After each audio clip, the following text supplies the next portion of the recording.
Hi, everybody. Okay. I'm Nancy from the State Library. Welcome to this session with Lisa, making the place a space for kids. You'd think after lunch I could talk. Think big when you were small.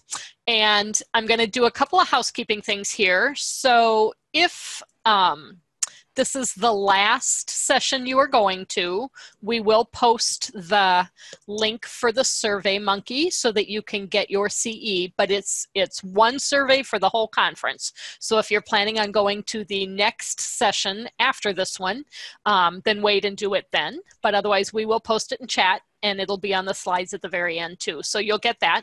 You will have, you do have mics, and we're going to ask you not to use them and to put questions and stuff into the chat until the very end. And then if Lisa doesn't mind, you're welcome to use your mic then to ask some questions, but I will be keeping track of those questions and make sure that we get to them at the end of her presentation. So please keep your mics muted because any extraneous sounds makes it hard for everybody to hear.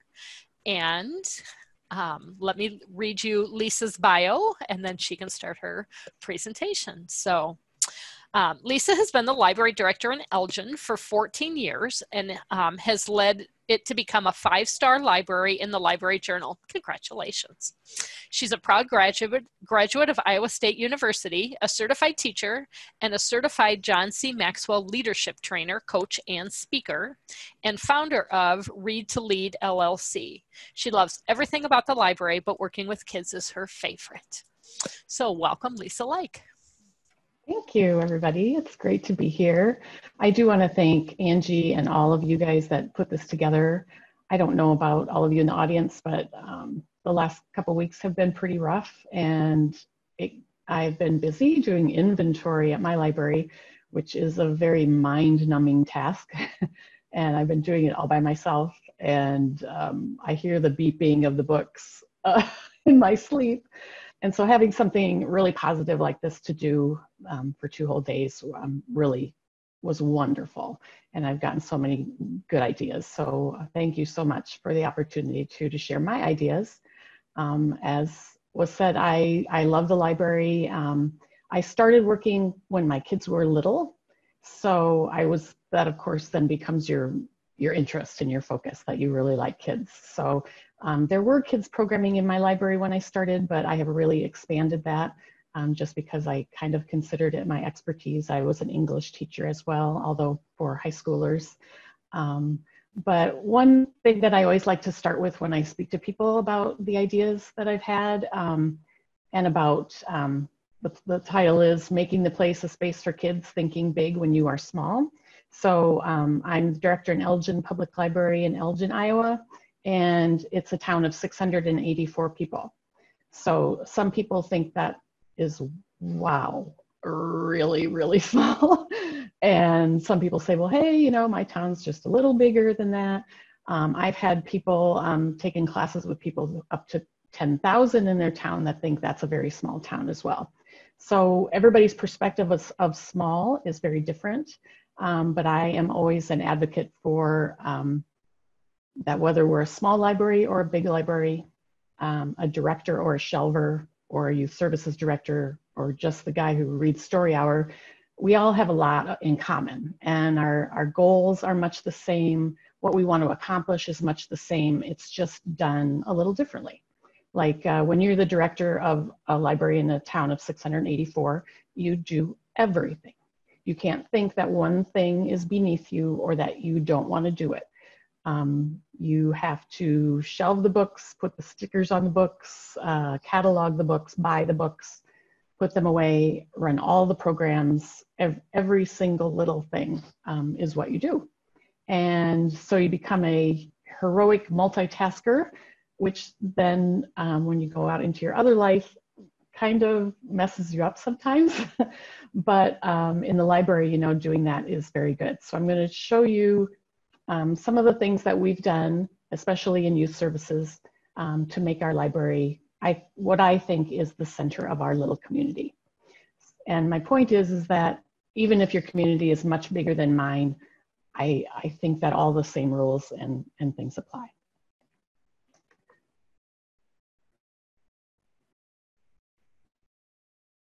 There we go. All right, so the main thing to think about first before we start anything is, what does your happy library space look like? I have a beautiful library, I have to say. It's getting some remodeling done as we speak, but it's a very warm and welcoming space. It always has been. It's a beautiful building, not very old, but getting a little bit older now. But my space, I always knew what my happy space was, is one filled with kids. And our library can hold every kind of kid. This is a picture of me with just a little story hour group when PBS came with Daniel. And I'm going to talk about PBS too as being a wonderful resource. And this to me, I have my friend Cindy up front. She's just a parent who brings her grandkids to story hour, but she dives in and helps me with crafts. I'm also, her son is the one in the Daniel costume. And so we have a whole network of helpers that help us make that library the library happy space. So first of all, I wanted to create a culture in the library. I don't want to be this stock photo of the woman going, shh.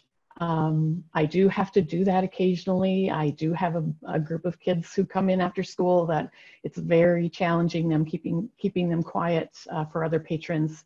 However, I don't really want that to be me. I don't want people to think about just being quiet when they come in the library. Obviously, it's not just a place to read anymore. It's a place for everyone's everything in my town. So we can't always be quiet when we do those things. So once we change the shh culture, that's very negative, we can move to the culture on the right. I know all those kids by name, and they come in all the time. And one of the things we're going to talk about is that we not only read, we play, we create, and we learn all kinds of different things, no matter how old we are. I also think it's very important, this is kind of a buzzword right now in marketing. I have a daughter who's in marketing right now, but creating your brand for your library. I think a lot of libraries struggle with this, and mine just kind of happened naturally, and I just want you to kind of think about that. You may have a library logo, you certainly have a web page and a Facebook page, but thinking about your brand is just a little bit different. What do you want everyone to think about when they think of your library? When they think about the Elgin Public Library, what are they going to think of? I only want that brand to be positive, but I also want it to connect them with all the different things that we have to offer at the library. So one of the things that just sort of happened naturally for me in my library is that I sort of became the brand. We're sort of a one-person library. I have a couple of assistants that help me with programs, but basically that's it, and I'm it. So being the character has always been important. And some people really don't like being a character. I happen to love it. Halloween's my favorite holiday. And this is just a picture that I love of a little girl on Halloween. So maybe your brand is being the character. Or maybe if you're in a bigger library, just being the character of the youth services department is important to you. And if that's not in your personality roundhouse, then it might take some work to do, and maybe not. But I just want you to kind of think of that as sometimes you are the brand of your department or of your library, and that's okay, as long as everybody knows what you're all about then and what your library is all about. So it's more about books. It's all about being on the right-hand side there with building. We're going to talk about building with the community, building in our makerspace. But we want a fun place for kids to be. And these are the 5 components that I'm going to talk about building that space, making the space a place for kids. First of all is programming. Then we're going to talk about outreach and leadership, which is something you may not often think about. And I'm going to talk about Makerspace because that's, I didn't think I would be able to have a makerspace in my tiny library. And I think there are a lot of small places out there that think that. And maybe even in a bigger library, you just don't know how to start or where to put it or what to do with it. So we'll talk about that. And then just how to make your library the center of your community. All right, so beginning with programming, right now in Elgin, we started out by basically just having a story hour when I came to work there. There was a little bit of outreach done to schools. The youth librarian that they did have at that time, she did go out to school and read some stories as well, but there was no after school program. There was a summer reading program, but I don't remember what that was like. So the programming, I really knew that I wanted to add a lot to it, and I sort of wanted to revamp it. And everything needs revamped, you know, over and over again. So the things that I do right now are, I have a weekly story hour for an hour, which seems a little bit long to some people, but I fill it up and usually we run over. It's been extremely popular. I do have a large homeschool community in Elgin, and a lot of stay-at-home moms, and that does help. It's gone anywhere from a few years ago, I maybe only had 7 kids at a time come, and now I have sometimes up to 20, which is a lot. But it's all doable, you just adapt. So weekly story hour. Then I also added an after-school program. At first, I didn't really know what I was doing, so I just tried it, and I did it, I think, once a month. And then the school actually went to having early outs on once a month. So then that worked out really well. Then they went to every other week, so twice a month. So then I went to every 2 weeks for after school program. And now, of course, like a lot of schools, our school does get out every Wednesday early. So we have an after school program every Wednesday. And I'll talk about how I manage all that and budget that as well. But here are just some of the activities that we do. On the far right picture, I want to introduce she's not here today, but my Miss Amanda, I call her. And she is a wonderful assistant who is the brainstorm behind a lot of things, especially my Makerspace. So I want to give credit to her. She's a wonderful creative mind. She's an artist and a graphic designer. And she has helped me a lot in thinking outside this box. Sometimes if we've been somewhere a long time, it's hard to revamp. We don't know how to do it, or we don't really want to do it. And she has really helped me with that. And she is a wonderful resource to bounce things off of. And she does that with me as well. And I'll talk about that relationship a little later too. So in programming, in after school program, we do a lot of very different things, as you can see by all those pictures there. So I like to have a schedule, this not very well designed schedule in the middle there. This is something that I do send to the school, and they put in their electronic newsletter I think every couple weeks that goes out. And so I list things, and the reason I do that is not only so parents know what's happening every week, which is one thing, but also there are some kids who only like certain programs that we do. Like some of them do not want to come and watch a movie, and some of them do not want to do breakout or whatever. And so here if they look at this, and usually I keep the Wednesdays, like the first Wednesday is always a movie day, for instance. Then they kind of know, and we don't get a bunch of kids who don't want to do what we're doing. Now, that's always going to happen a little bit, but a schedule does really help. It also helps to put out their little warnings, like I sometimes have to have at the bottom, about kids who don't participate. We do sometimes have a lot of kids in the library itself that who aren't participating in the program, and that can be a problem. So I always say I strongly encourage all of those who ride the bus to the library to participate. Of course, you can't force anybody, and if their parents know they just are there to play computer games, then that's the way it's going to be. We are also fortunate and a little bit unfortunate to have a park outside the library. I mean, it's really great because then kids can come and go, and they can play outside, which is a wonderful thing for them to do. However, it's not a park with equipment. It just has a bandstand in it. And so sometimes kids do get in trouble out there. And I just always want to make it clear to parents that I cannot be everywhere at once, and I will not be supervising them outside. So that is not part of my program. So you might want to think about that when setting up programs as well. Then the 2 things on the side there are just things that I might post on Facebook to publicize my programs. I did want to spend just a little time talking about, and I apologize if I'm being redundant because I did this at Kids Matter last year, talked about Breakout. But Breakout EDU is a wonderful program that I use. I usually do it once a month. It is sort of like an escape room, only it is just a contained box, as you can see in that one picture there. They're working on the box right there, unlocking it.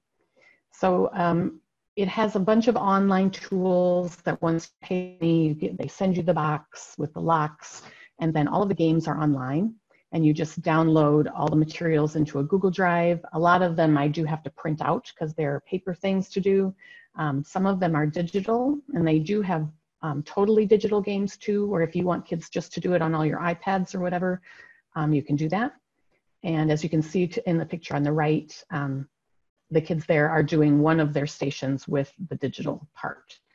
So I love to make up a little bit, and I only have a couple iPads, so I have a couple stations that might do that, and then the rest of them are paper clues. And what it is it's just puzzles and games and clues that they have to solve, and each answer or outcome is a code to unlock one of the locks on the big box that you see there. So it's very immersive. They get really involved. A lot of classrooms do it, and they just throw all the stuff in the classroom, and the kids just wander all around and they supervise. I just have a pretty small program room. So what I do is I put this into stations. I usually have 6 stations with a puzzle or thing at each table. When one group is done, their captain is supposed to stand up, and then they switch stations, whichever is open. So they don't have to go in order, because we found that gets really bogged down if there's a group that can't quite get one puzzle and they spend an extra time. Then the next team would have to wait. So we just kind of do that. It's not a free-for-all switching like it might be in a classroom, but they can switch stations if they have not done that station. So it's a game experience, but it's extremely educational, and it teaches all kinds of skills. So why is it great? They have to work in teams to solve all the puzzles. So at the beginning of the program, we like them to be able to be with their friends. One of the things that I always say about all of my programs is that I do not want it to be a school. Our school is great. I visit it all the time. It has wonderful, positive teachers in it, but I don't want my library to be like school. Those kids are not going to come if they think they're just going to go to another school. But I want my activities to be educational and also fun.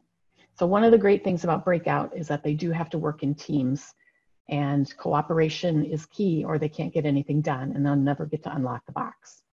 So we're extending school learning because the skills that they do are math and reading and sometimes science and sometimes music and art, depending on the theme that we do every time. So it helps the school because it's extending learning. It helps us, it's teaching lifelong learning and team building. And as you can see from the girl in the middle, who is one of my favorites, who still comes to Breakout even years later, it's not always easy. And it also teaches them that that's okay, that it's not easy. Another reason it's great, it's very portable. That box you could take anywhere. I haven't really done this yet. I always wanted to take it to school and do a classroom, maybe facilitator, and that would help them maybe get something like that going for the school. And it's also just another way to do outreach. So it's very portable. It's also adaptable to any age. The games that they have posted online to work with the box are all age groups. They have elementary games up to high school and even adult games. They have ones themed by holidays. Those are usually the ones I pick, but also themed by all different kinds of subject areas. The one challenge in the tiny library is that we get anywhere from, I invite kindergarten through 7th grade to this thing. And we sometimes even get some preschoolers. So to do puzzles like this and have all age groups engaged is difficult. And so what I tend to do is pull some puzzles from here and some puzzles from there. I might not do a whole group of just one puzzle. And when I have 6 stations, I usually find that I need a couple more puzzles. So I do have to combine 2 games, let's say, to put together. But what happens when they work in teams, we make sure that not only are they with their friends, hopefully, but that there's also a mixture of ages. Like we can't have all kindergartners obviously doing this. So we have some older ones with younger ones. And what we've really found in that program is just how beautifully that works out. Like I went to the homeschool session yesterday. That was marvelous. And she talked about how they help each other and how it's okay if those little ones aren't completely engaged. It's okay that they don't know how to do multiplication, for instance, or that they can't read those words necessarily. But it's wonderful to see those older ones helping them, and I do see it. They don't just try and do it all themselves. They really want those little ones to do it with them. So it's been wonderful. And then at the end, when they break out, then they get their picture taken if they so choose. We have signs made and prizes, of course, in the box, like candy or whatever. Bookmarks are a favorite. All right, another piece of programming that probably almost all of you do is movies. We have a movie license. I do movies usually twice a month. And I am a believer that you can really learn a lot from watching TV and movies. My parents always let me watch a lot of TV, but I was a very avid reader. So I guess they never thought it was bad to watch TV. So here are just some things that I think kids really do learn from going to the movie. They learn how to eat their snack. We serve them popcorn in a bag, and it is sometimes a disaster. It's just a disaster. But it is a way for them to learn how to eat their snack politely.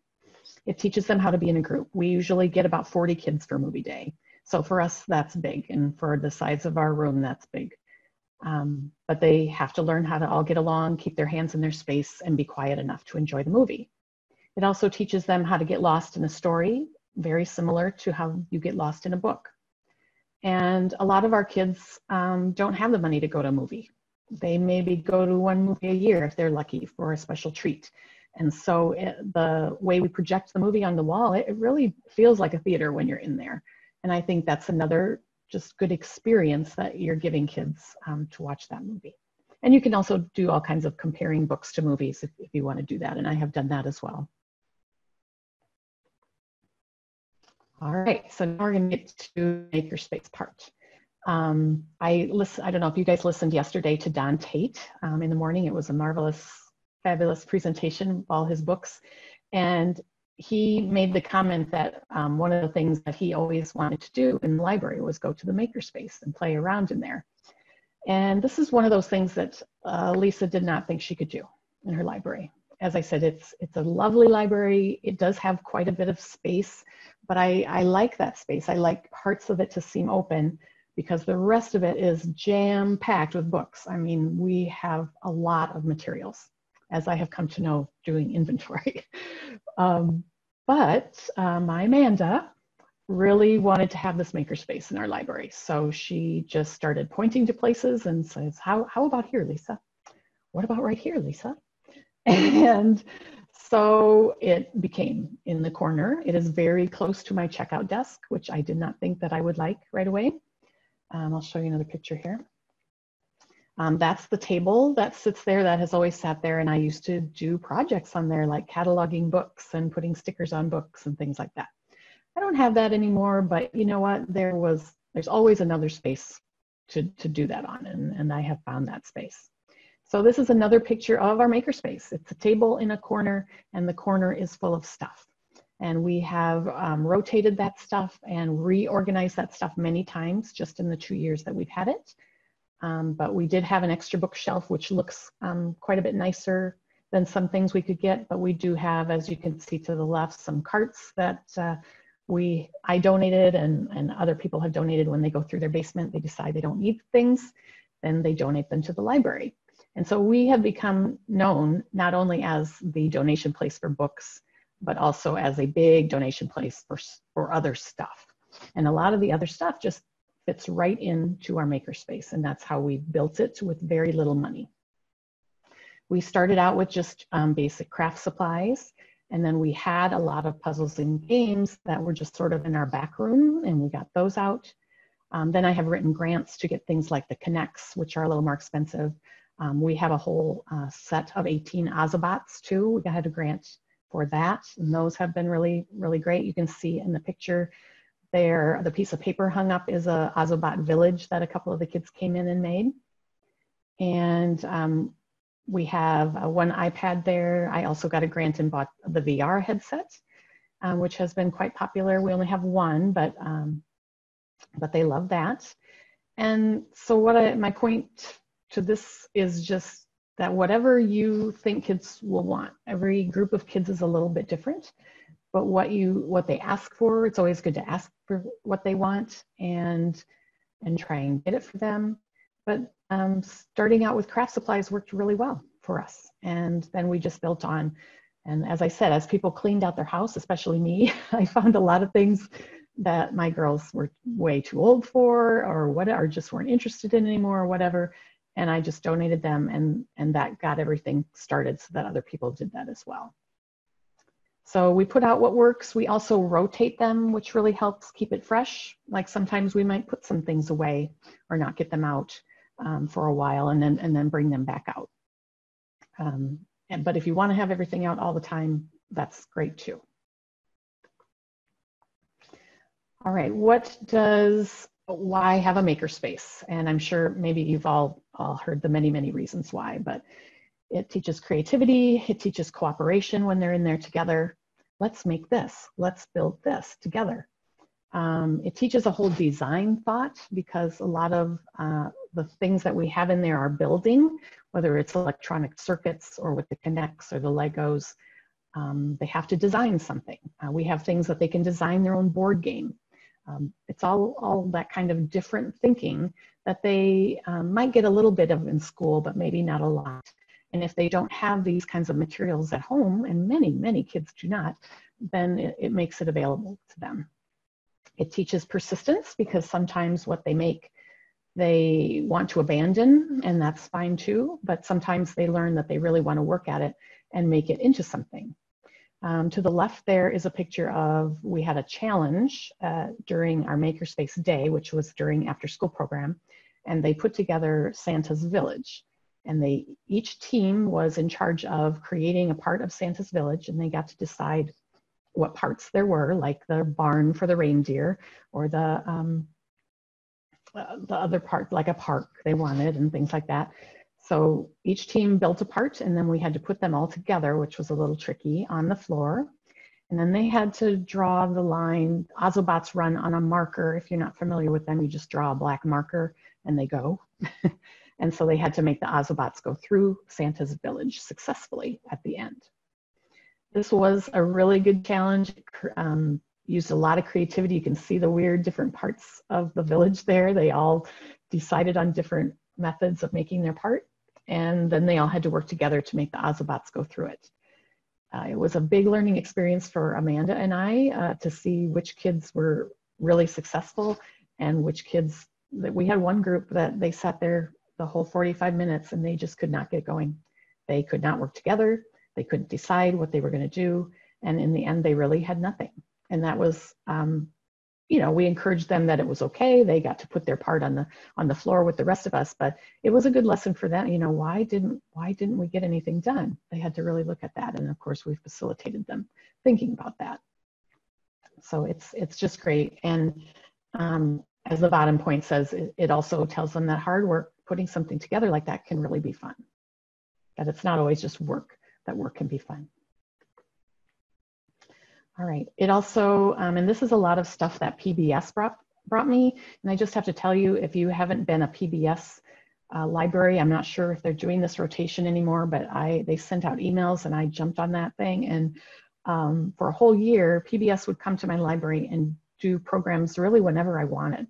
And these were a couple with the pipes there and the robots that we don't have. That was very successful, and that is where I really learned that you don't have to always structure the play. The play can just be totally creative, and you can just get the makerspace things out and they will play with them and make something. That you don't always have to have the challenge or the directions for how to do something. They will figure it out. Another thing is that it also teaches, hey, maybe I could get a job in that someday. And at the bottom is me and my friend Kristen Halverson. She writes a lot of books about environmental issues and does them as a philanthropic thing. So she also teaches them about giving and how to be an author and how to find an illustrator and why the pictures are the way they are. And she's come several times, and I know you all have authors come to your libraries, but I just wanted to point out that that also teaches kids that, hey, maybe they want to write a book and be an author someday, or maybe they want to be the guy who builds the pipe system somewhere in a city, or they want to create the robots and tell them what to do. Okay, the next part is about outreach. As I said, when I took the job as director, we had a little bit of outreach, but as the years went on, my poor school library's budget just kept getting slashed and slashed. They just didn't have anywhere else to slash, and so the library just doesn't get to buy many books anymore. So I saw that happening. I saw the state of their books, which was very bad. They were all getting very worn out, and they didn't have anything to replace them with. So I said to myself, how can I help that and make that better for them? And here, look here, there's all those books sitting on the shelves. I don't like that. I don't want them to just sit there. Why can't I get kids in here to check them out? I always want to have a well-rounded collection, so I had them. How do I get them in here? Well, I found how to get them in here was going out there, and that's how to get them in. So I started an outreach program. We have, being in a tiny town, we also have a tiny school. My kids went there, so I had already some relationships with the teachers, but it really just started with some emails to the teachers. Can I come and read to you? And you know, instead of just reading, can I bring some books to them? And do you think I could maybe check them out? How are you going to do that, Lisa? They don't all have library cards. I don't know, I'm going to figure that out. And I did. I signed them all up for library cards if their parents allow them to. I load up hundreds of books really in crates, put them in my car, take them to the school, unload them, put them on a cart, and wheel them around the school. And then for each grade, I have to switch the books out, and I can cover my whole elementary school and preschool in about 4 hours. So I started out doing that every week, which was a lot, but they really, really loved it. But then they have to pay me to do it, so it was quite a bit of hours for me. And so I didn't have enough hours that the city could pay me to do it every week anymore. So then I went to twice a week. And then that became a lot for a budget. So then I went to once a month. And now I kind of go about every 3 weeks. And I think that every 3 weeks works really well. I would like to do it every 2 weeks, but this is okay. And the teachers have been so welcoming to me. All I do is send out an email before I go and say, hey, does Thursday work at our normal times at the beginning of the school year? I set up a schedule. They just tell me when they're available. And I just go one right after the other. And I read to the little ones first, and then they can check out. And to the bigger ones, I just do things like book talks and talk about programming, and then they check out. I have a small tablet computer and a Bluetooth scanner that I take, and every child has a barcode that I scan and then scan their books. There's different policies that they can have. Sometimes the teachers want them to keep their books there from me in their cubby or whatever, and then the bigger kids are allowed to take them home because they're chapter books. They need to read them at home. In my small town, I have very little trouble with getting books back. I make them fine free. I do have fines in my library for the rest of my patrons, but the kids get to go fine free. Just because of the timing just doesn't really work out. So here's just a little slide about what can happen when you do outreach like this, or outreach of any kind really. It shows that that not only I'm kind of mesmerized by the kids' pictures. It teaches them that, wow, this is what the library is all about. This is Library Lisa. She can come to my school and do this, and then I can go and see her if my parents will take me there. And you know what? If mom and dad can't take them there, then she's still coming here, and that's great too. So they tell their moms and dads, their mom and dads learn more about the library maybe, and that it's available by signing that library card form for me. Then they know I'm here, and it's just been a win-win for everybody. All right, the next little portion that I wanted to talk about is leadership. About this time last year, I went to Florida and was certified by John Maxwell to be a leadership trainer and coach, and it changed my life. It was a wonderful, wonderful experience, and there's a lot of online coursework that I did before I went. And it has changed the way I look at a lot of things in the library. And one of the things is that I just want to teach leadership skills to everybody. I am one of those people that really didn't understand leadership skills per se. I kind of thought it all was just common sense. Like, of course you do this. Of course this is the way you talk to people. Of course kids should behave this way, yada, yada, yada. Well, of course, it's not just common sense. It is skills that people can learn, and they can learn them at a very young age. And I'm sure a lot of your schools are putting leadership programs into place, or maybe they've had them for years and years. Mine has just done that recently, and I'll tell you about that. But it starts at any age, and you have to start somewhere. So I have started doing it more with my kids in the library and during outreach. And then just like everything with lifelong learning at the library, it continues for all ages. So if you ever need any recommendations of leadership books from me, I have a Facebook page for my Read to Lead LLC and a website as well, and I'd be happy to help you with kids books and adult books as well. What it can do, here's one class that during the month of April, John Maxwell has a thing called the Youth Leadership Initiative, where for free, all the coaches and trainers go out and try to do leadership programs for kids. And one of the things I did was just during my regular library visits, I read John Maxwell's picture book called Sometimes You Win, Sometimes You Learn, and a couple of other books that are just really good at teaching those skills. And I did it just to my regular classrooms that I normally go to, only I just incorporated a couple little things after I read or whatever about skills. One of the things that teachers really liked was that I talked about falling forward and how that it's okay to make mistakes. We all fall down, we all fail, and that's not really a failure. It's just a place to start. It's a place to start learning and a place to start accepting everybody's failures. And it went really well, as you can tell by the picture. It was lots of fun, and the teachers really, really appreciated it because it goes so well with the program they have. Now, unfortunately, they don't have John Maxwell's program, but they do have Leader in Me, and it's a wonderful program, and they have really gone all in on this program. I did get a picture of it, but as you drive into my school, there are signs with each of the habits that as you drive, you see a new one, a new one, a new one until you get to the school.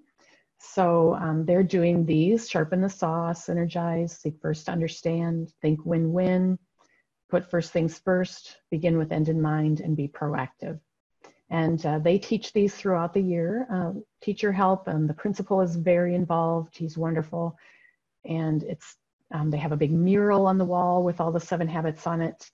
They take pictures every week of the leaders in the school, of kids they've identified that have done some cool things to be leaders. It's a wonderful program, and as librarian, I want to support that wholeheartedly. And there's lots of ways that you can do that, not only in outreach, but how you engage kids during your programs that you have, and being just a little more aware of those, like maybe it's the 7 habits or just some skills that you think they could work on in order to get along better during your programs. That's where it all kind of started for Amanda and I. We were starting to identify some real behaviors that we really didn't care for in our programs. And by talking about these 7 habits or other leadership skills, really focusing on them with the kids, it has really helped their behavior. So we want to support the school efforts and reinforce what they're doing, but there's nothing that says you can't, if they don't have one or you don't really like what they are, their materials that they're using, just do your own. You can do your own. You could even start a whole program just on leadership skills for kids. It would be a wonderful thing. The other thing with leadership is that I took it very hard to for myself, that I'm going to be a good leader. And it's easy to do when you're a one-person librarian to say you're the leader, but it's a different story to really act that way and really believe it and make other people feel it as well. So there's 3 great things that John says that great leaders do, and they meet evolving needs. So in your library is changing all the time. I try to make sure that I'm meeting those needs. Do we need more computers? Do we need less computers? Do we need more books? What kind of books? Is my population changing? all that sort of thing that we think about a lot. Being indispensable. That's one really great thing we want the library to be, is we don't want it ever to end. We want it to grow. You know, all those naysayers that thought ebooks were going to take over the world, and look how wrong they are. And how much our libraries are to everyone, especially in times like now. They need us, and we make ourselves that way by being good leaders. And innovating with confidence. The VR headset was a stretch for me, and it has caused me some real problems. It's a little quirky, especially with our rural internet, which is very good. But all those things that we have to learn how to do, and like in a small library, we have to learn how to do them. It's a challenge sometimes, but to grow as a leader, I know that that's important. All right, and then lastly, we're going to talk about community and building the networks to make your library the center of the community. That's so important. It is for kids, and once you get the kids in your library, the rest of the community will follow. I really believe that. And partnerships and networking are especially important, even in the small library. My town is tiny. You know, everybody knows everybody pretty much, but we don't always know everybody's skill set. That's what I've come to learn too, is that everybody has all these special gifts that they may not be sharing with people, and that you can get them to share, not only in programs, but even in the running of the library or advocating. Things, places that I have worked with, I had a AmeriCorps program. They were AmeriCorps at school, and they did the Make a Better Snack, Build a Better Snack program, and I did that for a couple years as a program. As I talked about, PBS was just wonderful to get in there to do programs. They gave me free stuff every time they came.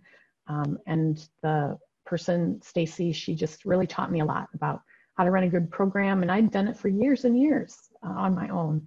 And I learned a lot from her. We get our local nature center in. We have a really wonderful nature center.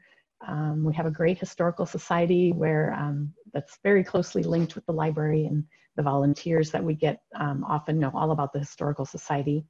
I've also done presentations to the Lions Club. They haven't often come in for me, but going out and presenting to groups like that really helps to spread the library word, and that is how you get more stuff. I have found that the more you go out there and promote, the more stuff people just give you, and that helps your budget. If you have an economic development group or a chamber, that's also a wonderful place to go and participate. Amanda and I are actually trying to really grow that idea of helping each other in a chamber, and creating more business and growing our community in different ways than have been tried before. And so that's something also the library can do for everyone. Contact local businesses, because they can really help you both spread the word and help you with giving things and to your programs. And of course, schools, aftercare, daycares, and preschools. When you're a one-person library, it is very difficult to do all of those things, but if you have some staff that's interested, then getting out there into the community is the way to be the center of it. All right, I'm going to talk just a minute about another very big John Maxwell thing to me, about connection. He has this book called Everyone Communicates, Few Connect. And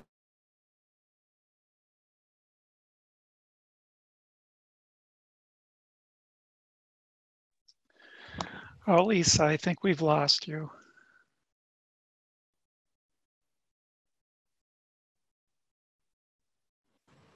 Yes, I'm hoping she pops back in.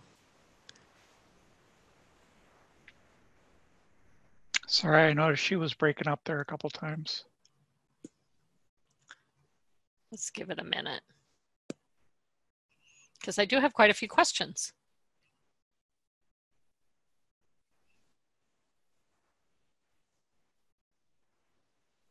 So anybody else, if you do have any questions on anything so far that you want Lisa to answer, don't forget to put them in chat.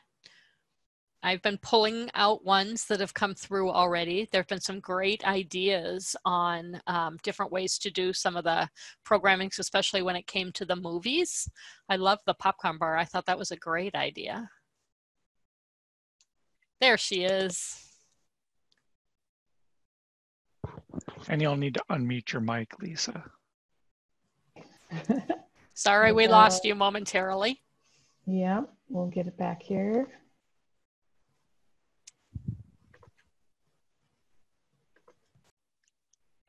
Right, is that working?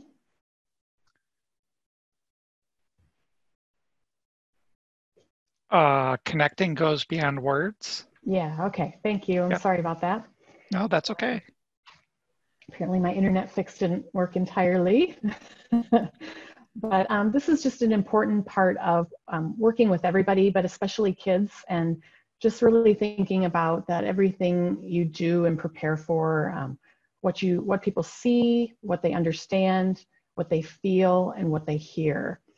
We don't always think about all 4 of those parts being so important in all of our communications.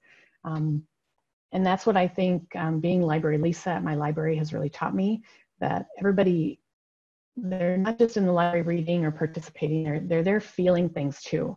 And having talks with kids about behavior or what they're creating in the Makerspace, what are they going to do? All of that is all about these 4 things, and not just you talking at them or someone else talking at them. It's not about a lecture. It's really about thinking about communication. So I just wanted to touch on that as another leadership skill. I also love this book. I don't know, I'm sure some of you have seen this book, What I Do with Vegetable Glue. And it's this little girl who talks about how she doesn't like to eat her vegetables and parts of her body just fall off because she can't keep together because she doesn't eat her vegetables. So the glue is not working. And the funniest part, of course, is when her bottom falls off and all the kids go into hysterics over that part. And so I've read this book so many times, but it really got me thinking about, we don't just have vegetable glue, that the library can also be library glue too. So what does library glue do? So we have lots of different kinds of library glue, in my opinion. We have the everybody should be here glue, like everybody's welcome. But while I'm here, I am also special. I'm not just part of that big group of kids coming in to watch a movie. I'm special. I have something to offer. My ideas are important.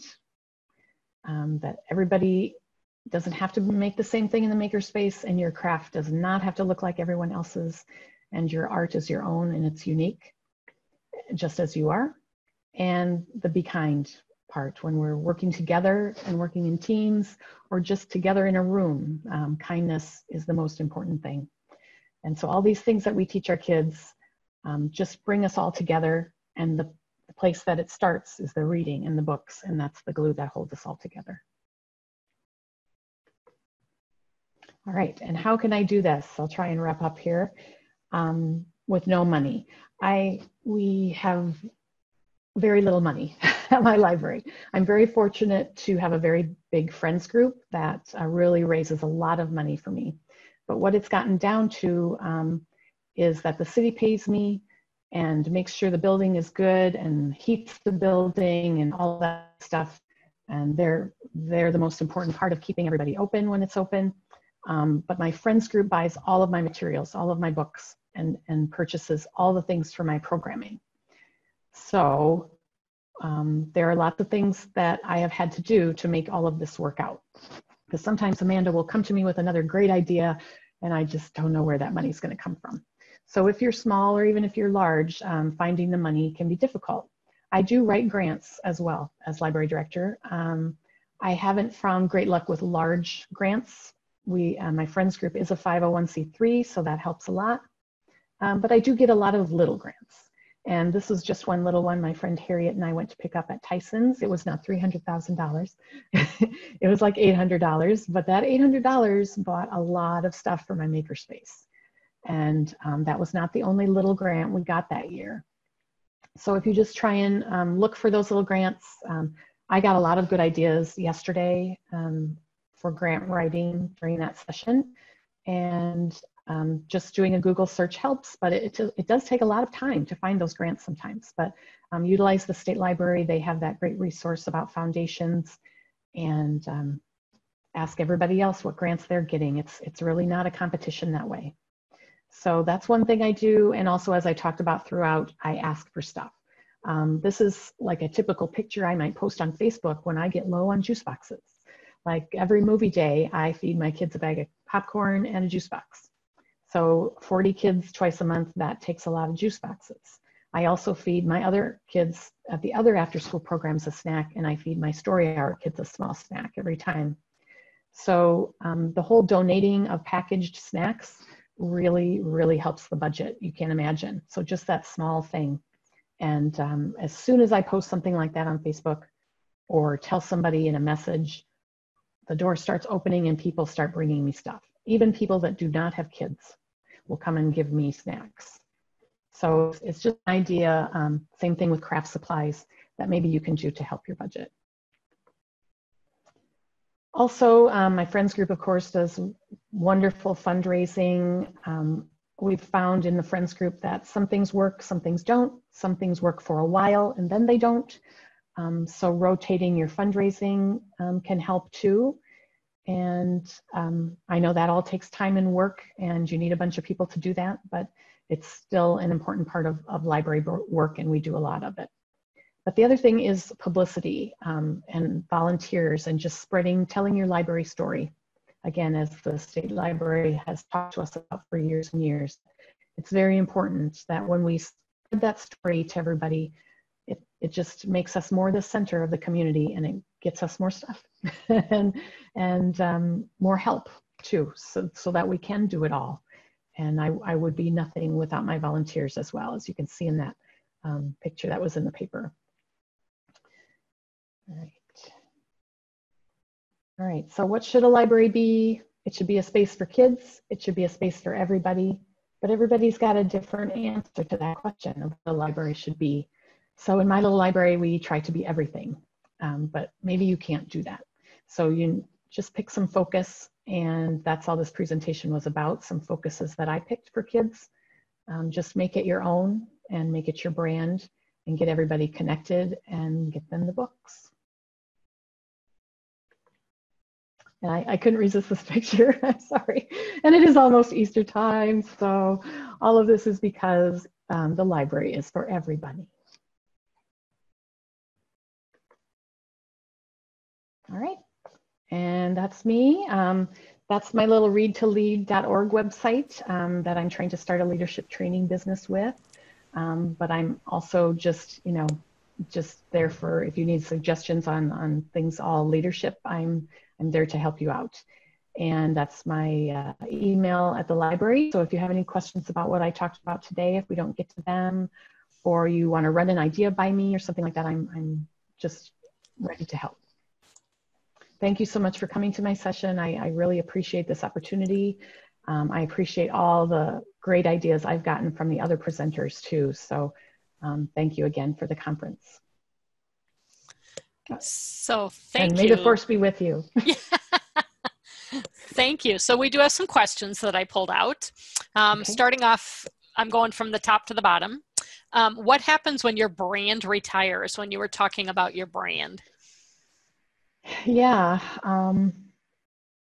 that is difficult, but I think the next person in is just going to have their own brand, like a different personality will bring a freshness to it, like Amanda has done for me. I don't know if she will be the director after I leave, but she certainly could be, and she is full of ideas. And so the next person might be the next brand, and that just takes a brand shift, just like products do. So it's not the be all end all, you just have to find your niche. But I think a change is good, but you can also be a sliding transition, like a new director always has a transition period that we're learning. And in that period, it was helpful to have lots of things already in place that were good. So I didn't want to change everything all at once. That was not my goal at all. I replaced a very good library director. So I just tried to fill her shoes at first and then move on to the next idea. Well, and there's so much to learn that first year too. Yeah. Change would be difficult. Okay, then Becca wanted to know, what program do you create the schedules and your flyers in? I use Canva. And why do I use Canva? Because the state library taught me how to. I was going to say that's a popular one. I went to the class. It was a in-person class, which I think was good for that. And I just loved it and went right home. And I actually, during this difficult time that we're home all the time, I spent the money on myself and bought the Pro, which you get a few more images with. But I find it very easy to use. You know, like my daughter's in marketing, she uses Adobe Publisher. That's harder. I think Amanda uses Adobe Publisher as well, but I think that for me is a lot to learn. I would like to learn it someday, but Canva is super quick for creating what I think are really nice looking little pieces of media. Yeah, for not very much money. Yes. Well, the main program is free. It's free. So, yep. Whereas the publisher one is not. So right. Yeah. $22 a month. Yeah. So then on breakout boxes, we have quite a few questions on those. Dawn wanted to know how much, about how much is Breakout EDU. I use the teachers, she uses the teachers one, and she pays the teachers to print it all for her. So I want to say it's I believe $150. It might have been $250. That might be. Oh, I can't remember. My information is probably dated. I think it's $250, and then it's $50 a year to renew. Okay. Which, I mean, we're really small, and that it's so worth it, even for once a month. So worth it, because then all the stuff on there is yours. All the online stuff it's not like Canva where you have to pay for more images. It's all there. If you pay the money and have even one box, you get all the stuff. And you can buy more than one box too, if that works better for your library too. And you know, that's really not that costly either. And there are ways to put them together cheaper, but you do a lot more of the work behind it. Yeah. And I can tell you that putting that breakout day, even with all the materials right there, for me as one person, it takes me several hours, I have to say, because you have to do all the puzzles to know whether they work. And then like me, I have to pick and choose puzzles to get to all the age groups. So it does take some time. It's very worth it. But yeah, creating all of it on my own would be hard. I have created individual puzzles to use, but I wouldn't want to do the whole thing on my own. Taylor did post in chat, if you're getting a single kit, it's $150. Oh, okay. I'm wrong, sorry. That's okay, nope. And Angie at the State Library knows a lot about them too. I know she's bought some to use as learning tools for libraries. Can you explain how to get one and where? And it's just Breakout EDU online, right? Yes, breakoutedu.com. It explains it all to you.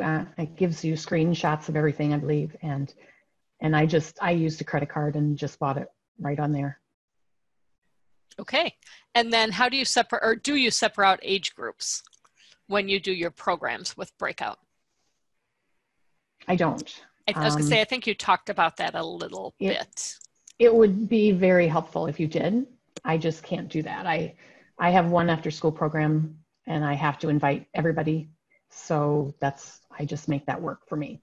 But yeah, it would be nice to have like a lower elementary and a higher elementary, but it would be cool to have. I don't get a lot of high schoolers in, which I need to work on myself, but it would be great to do like an evening with a high school group. There's lots of high school games.